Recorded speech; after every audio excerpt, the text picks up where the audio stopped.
Gardez votre conscience entière, non fragmentée.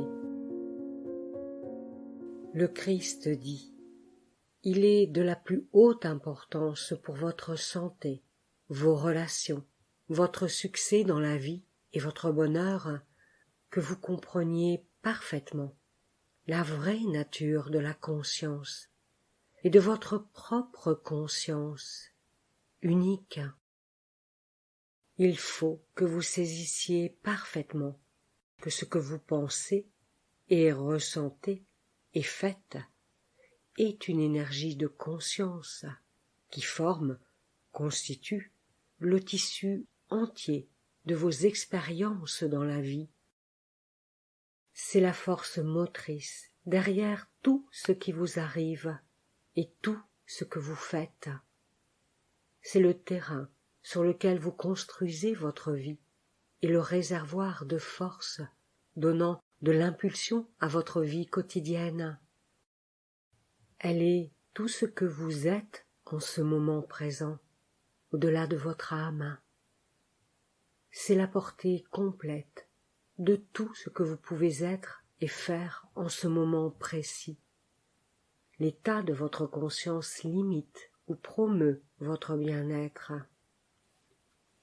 Donc, le contenu de votre conscience, votre degré de conscience spirituelle, votre discernement, vos perceptions, vos croyances, vos connaissances, vos modèles de comportement, vos qualités, votre morale, sont votre trésor, à partir duquel vous construisez votre vie. Vous ne pouvez construire que d'après ce que vous êtes en ce moment. Et ce que vous construisez ne sera constitué que des éléments ou des briques de votre conscience, de rien d'autre. Donc, comme le découvrent des centaines de milliers de gens dans le monde entier, si vous voulez changer votre vie, vous devez d'abord changer votre conscience. La lettre 7 décrit comment le faire, très clairement. Quand vous conduisez une voiture, vous vous assurez, si vous êtes sage, que chaque partie de la voiture est en bon état de fonctionnement. Le plus petit facteur contribuant au bon fonctionnement de votre voiture doit être vérifié. Batterie chargée et fils connectés, bougies nettoyées et réglées, essence dans le réservoir, huile dans le carter, etc.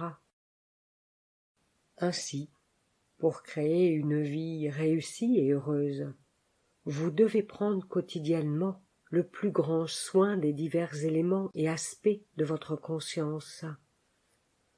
Vous vous rappellerez et essayerez de pratiquer la non-critique et le non-jugement, parce que ceux-ci sont destructeurs vis-à-vis d'autrui, et que vous finiriez par vous trouver dans une ligne de tir semblable.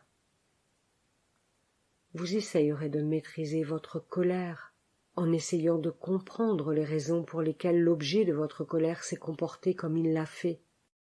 Cela désamorcera votre colère. Vous essayerez de trouver des caractéristiques aimables aux gens que vous rencontrez ou voyez pendant la journée, faute de quoi, en toute inconscience, vous émettrez une énergie de conscience offensive que d'autres vont ramasser et ressentir négativement. Vous connaissez probablement déjà tous ces aspects de la conscience, mais maintenant je veux vous parler des dangers de fragmentation de votre conscience.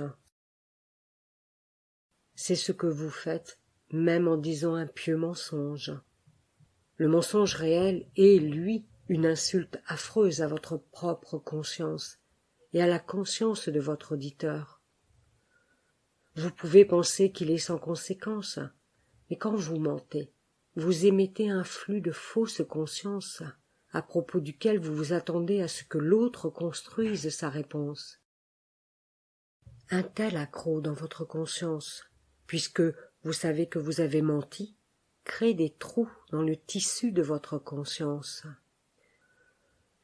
Où il y a des trous dans votre conscience, il y a une lacune dans la force vitale que vous dépensez en vue d'activité et de but, ainsi qu'un désordre dans la conscience qui vous garde heureux et en bonne santé. Même dans votre communication, cela provoquera un manque de vitalité et de la certitude que ceux qui disposent d'un tissu de conscience entier et sain arrivent à communiquer en parlant à d'autres, ou même en leur laissant simplement un message vocal.